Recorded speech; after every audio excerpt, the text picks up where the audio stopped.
my husband, Noah, and I built our company from the ground up, weathering 10 years of storms together. Once the company was stable, I stayed home to prepare for the birth of our child. Then, a young woman showed up at our door, a little boy in tow. Noah rushed home, begging me not to hurt them. But in the end, it was I, pregnant, who accidentally fell down the stairs. When I opened my eyes again, Noah was kneeling before me, his face gaunt. "Ava," he said, "the company's capital chain is broken. I'm begging you, please save our company." A sharp pain shot through my lower abdomen, the last thread of consciousness I could cling to. "Noah, I didn't mean to." I heard Chloe's panicked sobs beside me. I was just afraid she would hurt little Noah. Noah stepped over my blood-soaked body and wrapped his arms around Chloe, comforting her. "Don't be afraid. She was trying to hurt you. She brought this on herself. I'll send you and the boy abroad tomorrow to relax. Don't be frightened." Me hurt her, though rage filled me. I was too weak to argue. Warm blood seeped from my body. I felt a chill spread through me, and my consciousness began to fade. "Miss Miller, these are this year's new interns." The HR manager's voice pulled me back to reality. I stared, stunned, at the line of interns before me. At the far right, Chloe, in white sneakers and washed-out jeans, stood with her head bowed, looking timid. The scene before me was a stark reminder. This was Chloe's first day at the company. I was reborn. The conversation between her and Noah from my past life still echoed in my ears.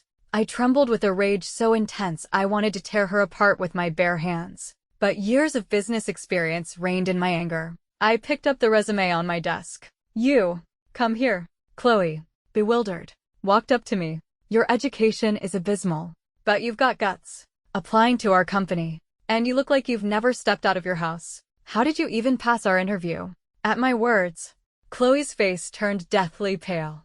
Her body swayed, as if she were about to shatter. The HR manager, seeing this, rushed to support her. I turned on him. "Don't bother. With a face that pale. Did she even have a pre-employment physical? We can't have someone with a health condition." Tears welled in Chloe's eyes. "Miss Miller," she said, her voice choked with emotion. I passed the physical. I'm in good health." I continued my tirade. "With that look on your face, are you trying to be a tragic heroine or a damsel in distress? Once you're on board, are you going to cry every day or faint at a moment's notice?" I stood up and walked over to her. "I don't hire useless people. Get out. With your gloomy face and fragile demeanor, you'll bring bad luck to our company." The HR manager tried to intervene. "Miss Miller, Chloe may not have the best education, but she's very capable." I looked at him, surprised. "Oh, I almost forgot about you. In this day and age, with college graduates everywhere, you managed to hire someone who didn't even finish middle school. You can pack your things and get out too." In my past life, when the HR manager had brought her to me, I had been dissatisfied with her education. But I had thought, it's not easy for young people to find a job, even if her education isn't the best. If she's willing to work hard, I'll give her a chance. Besides, the HR manager was Noah's confidant, so I hadn't thought too much about how a middle school dropout had even passed the initial resume screening. At first, Chloe had been a good worker, diligent, hardworking, never complaining, so I hadn't said anything more. At that time, the company was in the middle of negotiating a major project. If we landed it, our company would become a top-tier enterprise. I was so busy with the project I barely had time to breathe. Even when Noah came to see me, I was too preoccupied to think about other things. "Ava, I'm swamped with work lately. I can't handle it all." I looked up from a pile of documents. After days of non-stop work, I hadn't had time to even look in a mirror. "You're right. We've all been too busy. You should have HR hire you an assistant." Seeing my agreement, Noah's face lit up. "I think Chloe is a good fit. She's a hard worker. How about we make her my assistant?" Her. Isn't her education a bit lacking? Will she be professional enough? Noah had spoken with a stern, lecturing tone. "Ava, if we want to build a major corporation, we can't just look at a person's education." I didn't quite understand, but I didn't have time to argue. "Just an assistant." But I had never imagined that this, just an assistant, would prevent my child from ever seeing the world. That I who had worked so hard as the boss's wife for 10 years, would end up handing over everything I had built. Noah stormed into my office. Ava, what's going on with the HR manager and Chloe? I looked at him, surprised. I had expected him to come and question me about the HR manager.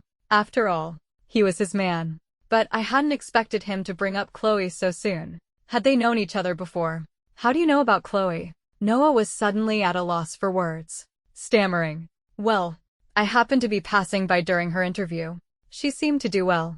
I looked at him with a scrutinizing gaze, perhaps out of guilt. He raised his voice. Ava, we need to hire people based on their talent, not their education. I leaned back in my chair, watching his performance with amusement.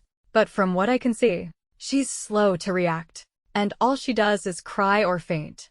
I really don't see any talent. What? Can you see a talent in her that no one else can? Or is it that you know her very well? Noah's face stiffened, as if he had remembered something. He then forced a smile. No. I've only met her once. But even so, there's no need to fire the HR manager. Is there? The HR manager was Noah's relative. He had a poor eye for talent, was a suck up to his superiors, bullied the new hires, and only hired his own connections, turning away many truly talented people. I had been unhappy with him for a long time, only holding back because of Noah. I spread my hands and shrugged. I'm the majority shareholder of this company. Do I need a reason to fire a manager? Noah's face darkened. I'm a shareholder too. Shouldn't you have discussed this with me? I tilted my head and looked at him with a cold smile. A minority shareholder. When I decide to buy out your shares, I'll be sure to discuss it with you. This company was Noah's dream. But dreams cost money. He came from a poor family and didn't have much money. Not even enough for the initial registration fee. For his dream. I had emptied my savings. I had swallowed my pride and asked my family for money. In the end, it was I who had helped him raise the capital. His dream finally had a starting point. For his dream, I became the boss's wife. HR, finance, logistics, cleaning. I did it all. At our busiest. Besides working, I also had to cook for them. When a man becomes successful, he forgets the woman who suffered with him. No, he deliberately rewrites history. That way, his story becomes one of a self-made man who built an empire on his own. His success had nothing to do with anyone else, especially not a woman. A month later, Chloe was back in the company, without my knowledge.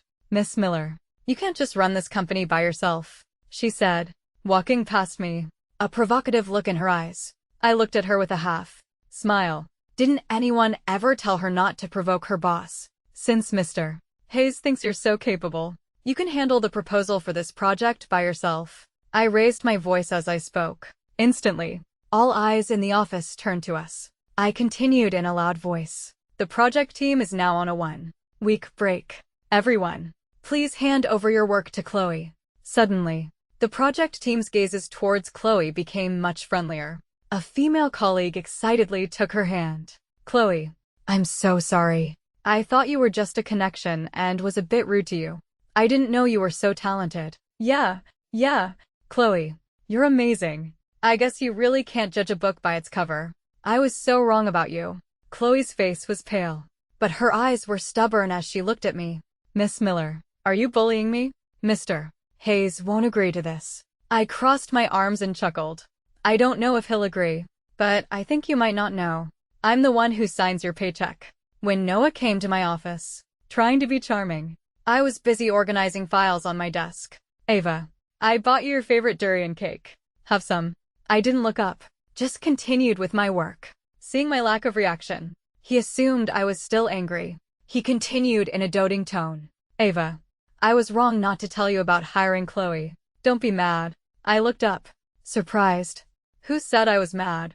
At my words, Noah's face instantly relaxed. I knew it. You're the most understanding. You wouldn't hold a grudge against a young girl. He then leaned back on the sofa, eating the cake he had bought for me, and started talking to himself. How ridiculous. He wasn't even trying to pretend anymore. This project is very important. I'll call the project team back tomorrow and tell them you were just joking. We'll just let this go. I won't blame you. Call them back. How funny. Did he not realize that the entire project team was loyal to me? I put the organized files in a box and said nonchalantly, "Whatever." Noah was even happier now. "Ava, you'll be leading this project. I can only rest easy if you're in charge. And you can mentor Chloe a bit. She's quite smart." Where are you going with that box? Thank heavens. He's finally opened the window of his own little world and looked outside. I said flatly, "On vacation." Noah shot up from his seat. "I already apologized. Didn't you say you weren't angry? What's this all about now?" I held the box and walked up to him, my voice impatient. "I said I'm going on vacation. Are you deaf?" My constant provocations had finally pushed him over the edge. He was furious. "Ava, you have a stake in this company too. This is our dream. Are you really going to be so petty and throw a tantrum over a young girl?" I looked at him, amused. Dream. It had always been his dream, not mine. But he did remember that I had a stake in the company. "Yes, my dear minority shareholder. I'm the majority shareholder of this company. Where I go is none of your business. Either you buy out my shares, or you can go cool off somewhere." With that, I picked up the leftover durian cake from the table. Splat. I threw it in his face. "And I've told you many times, I don't eat durian."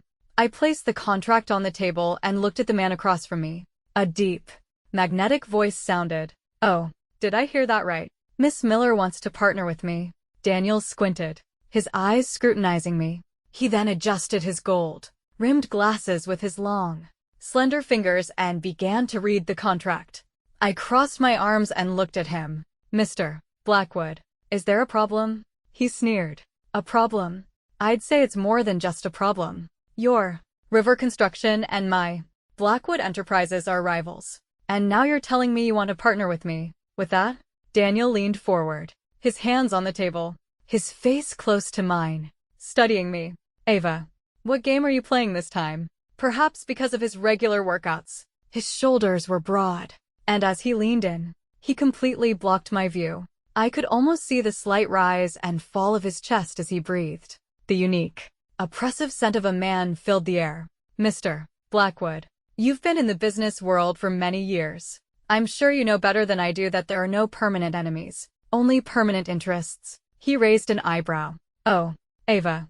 So this time, you're not choosing Noah." His eyes were probing, as if he were trying to remember something. I turned my head away, no longer looking at him. "Are you signing or not?" Daniel sat back down, his Mr. Blackwood persona back in place, as if the slightly out of character man from a moment ago had never existed. "Why would you think I need you to win the East Suburb project?" And he picked up the contract. "This contract doesn't just specify a simple profit sharing. It says that after the project is completed, you will use the project's profits to buy into my company and directly take a stake." I looked him straight in the eye. "Because I'm the only one who can win this project. You don't have to sign right away. In less than a month, I'll bring you the preliminary proposal. Once you see it, you'll know that I'm your only choice for a partner."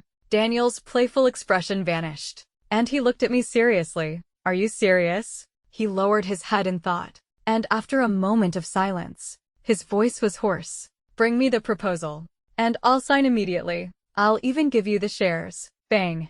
The door to my house was kicked open. "Ava, what do you want? You've been so unreasonable lately.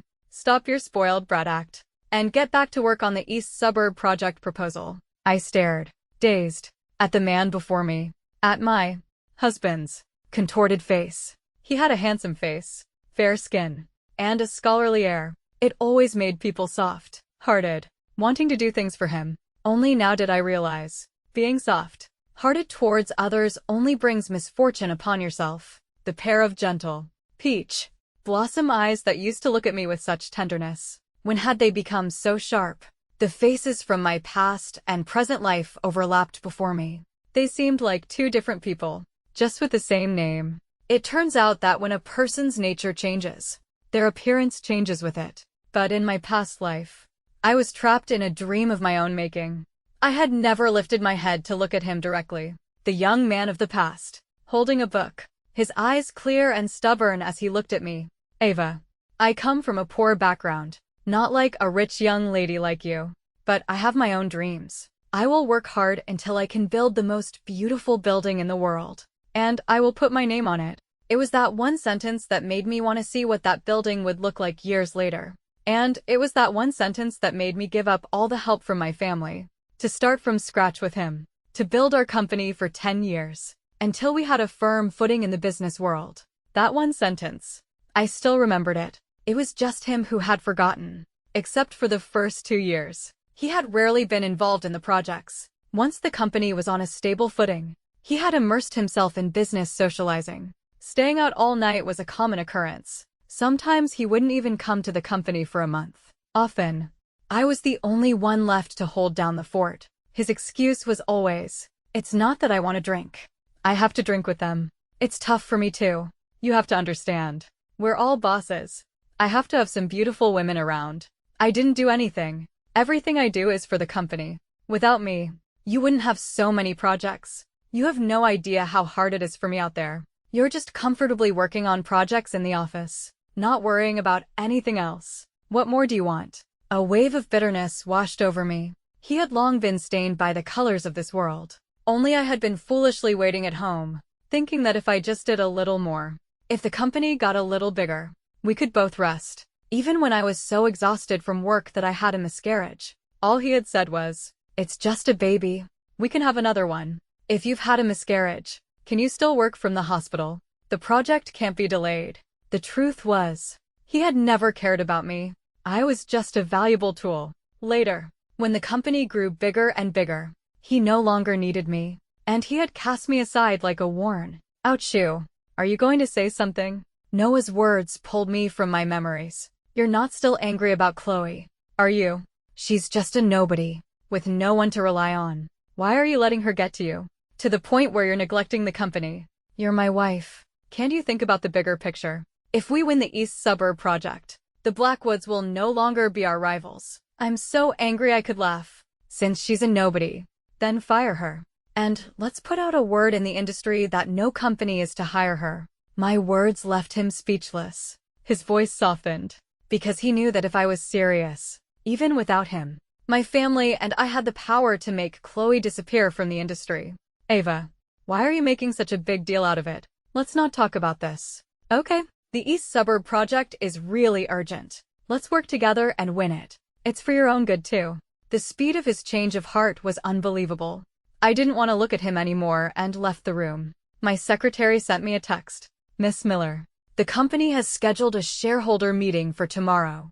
I glanced at it and replied, "Got it." Noah and a few of the old board members sat across from me, calm and composed, a sense of control in the air. "Ava, with all the shareholders present, we are addressing your unexcused absences and your passive attitude towards the company's business. The shareholders have expressed their dissatisfaction. We are now ordering you to return to your post and handle your work." How funny. Noah's skills hadn't improved in years, but his bossy attitude had certainly gotten worse. I said flatly, "I'm just not going to do it." "What are you going to do about it?" Chloe deliberately poured me a cup of tea, as if to make sure I noticed her presence in the meeting room. "Miss Miller, don't be so stubborn. You have to think about the company." I stood up and poured the hot tea she had just served me over her head. "Who do you think you are, pouring tea for me?" The tea, mixed with tea leaves, streamed down her hair and onto her delicate face. The hot tea scalded her face, turning it red. The meeting room was filled with her screams. Noah shot up and rushed to her side, pulling her into his arms. "Quick, call an ambulance." After the chaos of getting her into the ambulance, Noah stormed back into the meeting room, his face filled with rage. "Ava, are you crazy? What do you want?" I spread my hands, a look of innocence on my face. "As you can see, this is what I want. You saw it all, didn't you? Ava, I guess I've been too lenient with you all these years. I've had enough of you. Since you don't want to work, we, the shareholders, are now officially informing you that we are buying out your shares. Name your price." I clapped my hands and had my secretary bring in the contract. "Noah, you've finally gotten to the point. This is the share transfer agreement. If you see no problem, you can sign it." Noah looked at the agreement in his hand, his face turning from green to white. He gritted his teeth and squeezed out a few words.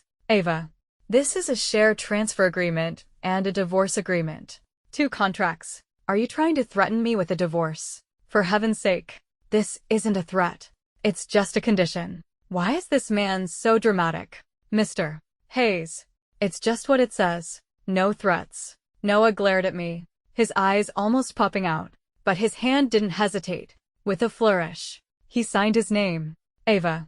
Don't you come crying to me one day. I took the signed divorce agreement, feeling a wave of relief. Ex-husband. You should never say never. I looked at Noah, and only when his face had turned from green to black did I leave. Satisfied. I buried myself in work at home, preparing my proposal.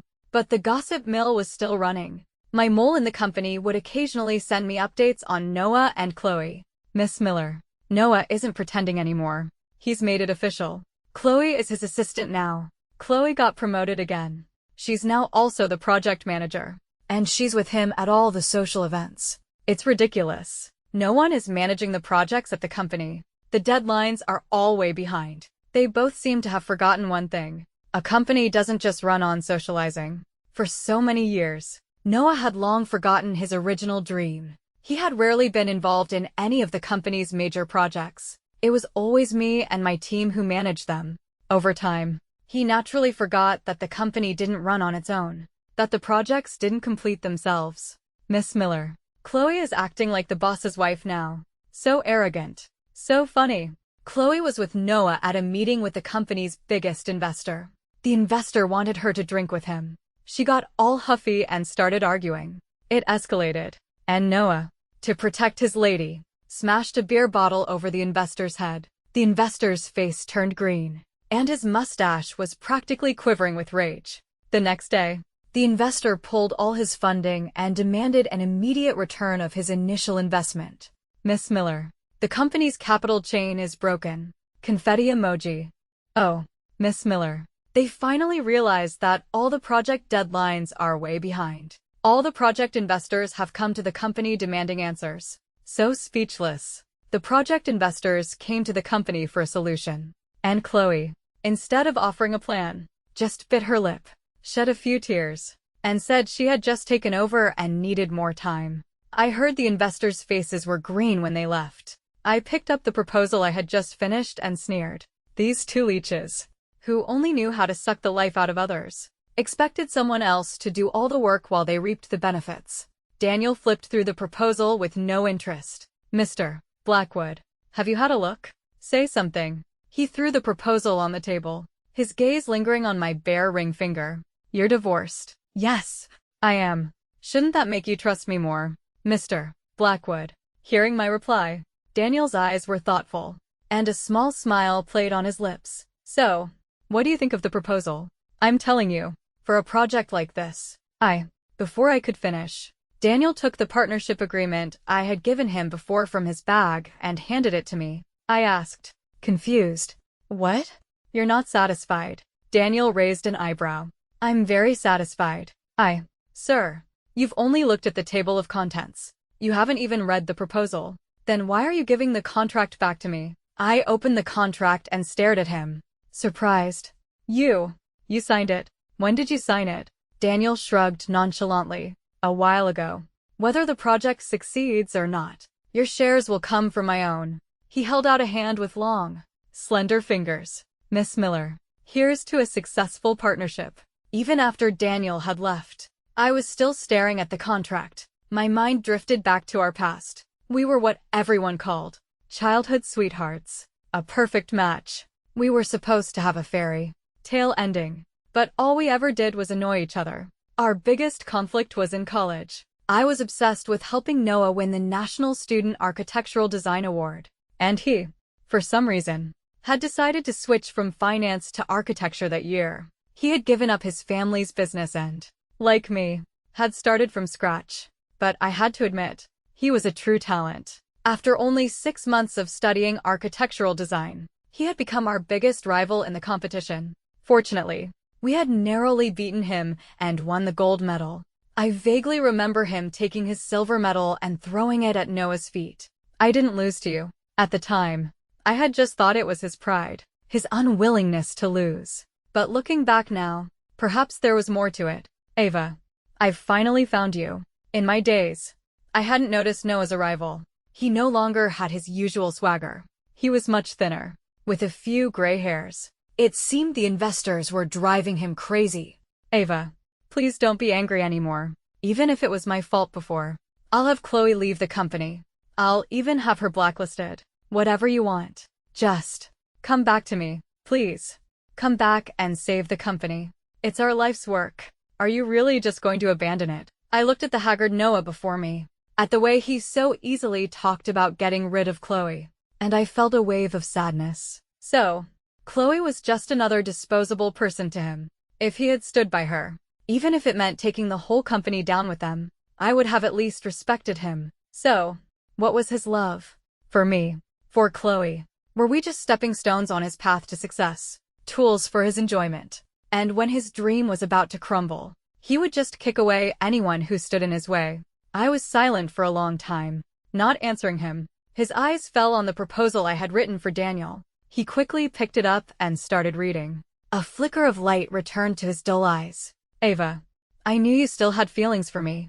I knew you wouldn't just abandon me. So you've already prepared the East Suburb proposal. With this, our company will be saved. He looked at me with gratitude. After all this, I finally understand how important you are in my life. Ava, it's you who will be with me until the end. You've worked so hard all these years, but it's all in the past.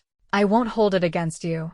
Let's go get remarried tomorrow. With that, he walked towards me with teary eyes, about to take my hand. Ahem. A cough interrupted his performance. Sorry to interrupt.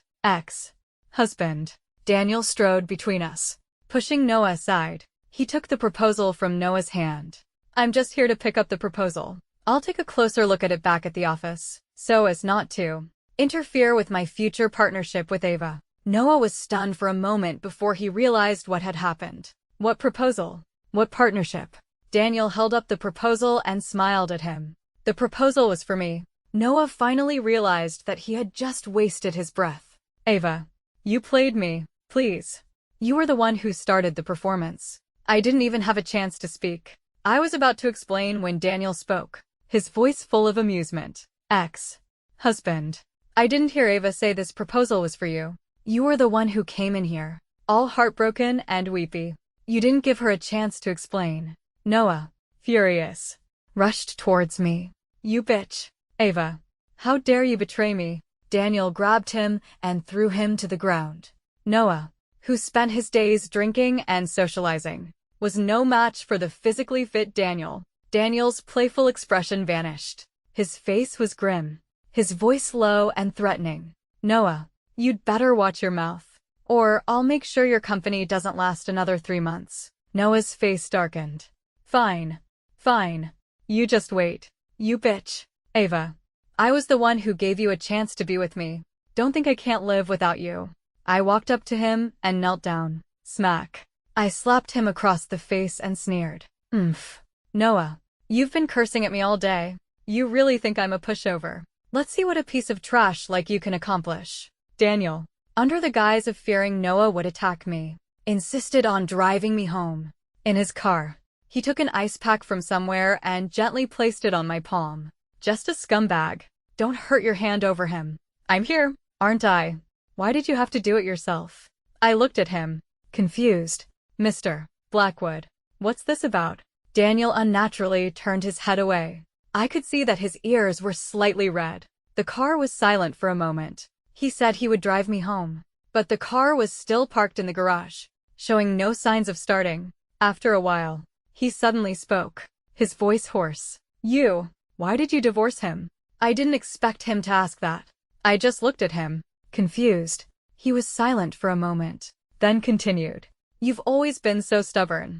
Once you've made up your mind, you never change it. Whether it was choosing him or choosing to go into architecture, to divorce him so decisively, he must have hurt you badly. I had never wanted to punish myself for someone else's mistakes, or to live in pain, constantly reopening old wounds and wallowing in self-pity. Since my rebirth, my goal hadn't just been to get revenge on Noah and Chloe. I had been working tirelessly to better myself, which was why I had been working day and night on the project proposal. I wanted to make a real name for myself in this industry. If Daniel hadn't reminded me, I would have almost forgotten what Noah had done to me. The memories flooded back.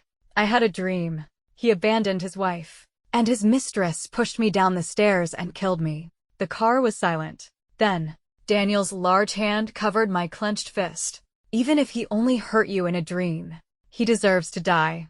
I opened my phone and called my contact at Noah's company. Pack your things and leave. Come report to Blackwood Enterprises. Noah, let's see what you can do to fight me. To my surprise, Noah didn't even show up at the East Suburb project's bidding. A former shareholder from his company approached me. Miss Miller, you haven't heard that Chloe, seeing that the company was about to go under, used her shareholder status to access the company's finances, took all the money, and disappeared. Now Noah is looking for her everywhere. Sigh. Such a good company. Ruined just like that. As he was speaking, he saw Daniel standing next to me. He was in a long, black suit, wearing his gold-rimmed glasses, still with that aloof, unapproachable air. The shareholder obsequiously said to him, Mr. Blackwood, you see, our company may not be doing well, but we still have some assets. Would you be interested in acquiring us? Miss Miller was the original boss. If you acquire us, it will be as if nothing has changed, right? Daniel glanced at me. I thought for a moment and said flatly, I don't think so. The shareholder seemed to want to say more. Daniel said impatiently. I said no. The shareholder, seeing no hope, left. Dejected, I asked, confused, even if you're not going to acquire them, you don't have to be so rude. Daniel replied coldly. I checked. He was one of the shareholders who conspired with Noah to force you to sell your shares. I was stunned for a moment. It took me a while to remember what he was talking about. I changed the subject. Chloe, that's a surprise. I looked into her. She really does come from a poor family. Not very worldly. But she was smart enough to convince the finance department and run away with the money. Suddenly remembering something, I looked up at him. It wasn't you, was it? Daniel's expression softened a little. That woman is greedy, but she has a little bit of cunning. I had someone give her a little guidance, and she immediately knew what to do. He leaned in and looked at me. The mistress in your dream. The one who pushed you down the stairs. Was it her? I had never thought that he would remember my casual remark. It was her. But it was just a dream. His voice was laced with a chilling cold. Even in a dream, I won't let anyone hurt you. Then I heard him whisper, perhaps it wasn't just a dream. What did you say? Daniel smiled at me. I didn't say anything. I just said, they will both get what they deserve. And they did. Very quickly. It wasn't long before I heard news of Chloe. After getting the money, she hadn't stopped. She had started to live extravagantly and became obsessed with stock trading. She had heard from somewhere about a bull stock, and she was convinced she could make even more money. She invested everything she had. Daniel hadn't just guided her on how to embezzle the company's funds. He had also guided Noah to her. Unfortunately, Chloe was not an investment genius. Soon, all the money was gone. I heard that when Noah found her, she was in a bar, drinking with some men. He couldn't get his money back, and he had been cheated on. He flew into a rage and started a fight with her. He ended up strangling her to death. Now he was a fugitive, on the run. I didn't want to hear any more about them, because I had won the East Suburb project. I didn't need to waste my time on people who weren't worth it. But then, a figure suddenly rushed in front of me. He knelt on the ground, clutching my leg. Ava, please, save me. Noah no longer had his former swagger. He was now as pathetic as a stray dog, perhaps because of his life on the run. He was so thin he was almost unrecognizable. He was no longer the man I had loved for so many years. I kicked him away. Save you. You're a murderer. Why should I save you? Noah didn't care about my attitude, just kept begging. Ava, didn't you dislike Chloe? I've already killed her. There's no one between us anymore. I'll be good to you, just like before. No, I'll be even better. Didn't you always want a child? I'm willing. I can even stay home and take care of the baby. Can we start over? We can start the company over. Whatever you want. How ridiculous. He was crying his eyes out. He was on the verge of kowtowing to me. Before, I had wanted a child so badly. After the miscarriage, I had been alone in the cold hospital, crying for my baby night after night. And he hadn't even asked how I was. Only if my work was done. Later, I was pregnant again. For the baby. I had stayed home. But in the end, I was pushed down the stairs by Chloe. Both me and the baby. Gone. A child. My poor 2 children.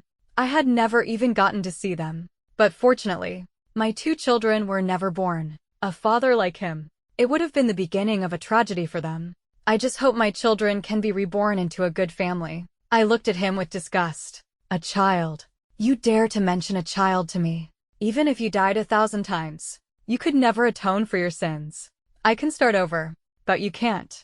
I knelt down and looked at him. I said, one word at a time. You are a murderer now. A life for a life. You have no future. Even if you beg me, it's useless. You and Chloe. You can continue to atone for your sins in the afterlife. Noah's eyes turned cold. They were bloodshot. He was about to lunge at me. Then you can die with me. In the afterlife. We'll still be husband and wife. Thud. Noah was kicked away. I realized that Daniel had appeared by my side at some point. He looked at Noah coldly and said, "You still want to be with Ava. You're not worthy." With that, he lunged at him, pinning him to the ground. He was completely immobilized. The sound of police sirens followed. You've made your bed. Now lie in it. On the way home, Daniel held my hand tightly. I said, exasperated. I wasn't scared. I'm not afraid. He stopped and looked at me directly. But I am. I understood what he meant. But I didn't dare to gamble again. Daniel, I want to focus on my career. Daniel smiled faintly. I understand you. You're an eagle. I never wanted to cage you. What I want, I will get for myself. I don't need to use you. Like he did. Even if you join Blackwood Enterprises, you will still be an independent individual. You will have your own career. I was married. Daniel turned and looked at me seriously. I've been proud for 30 years. But every night, when I dream, I hate my pride. I'm always regretting. If I had just once, put down my pride, maybe I could have been closer to you. You wouldn't have had to suffer so much. Ava, I'm not trying to pressure you, but this time, I will be by your side. Whatever you want to do, whenever you want to rest, I will always be here. The summer sun shone through the leaves, casting dappled shadows on his face. His amber eyes seemed to have a powerful pull, and I couldn't help but be drawn in. It was as if I was back in that summer. The young him, holding a strawberry cake, had walked halfway across the campus to my classroom. Hey, Ava. I bought the wrong cake. I was just passing by. You want it? Yes. It was always strawberry cake that I loved.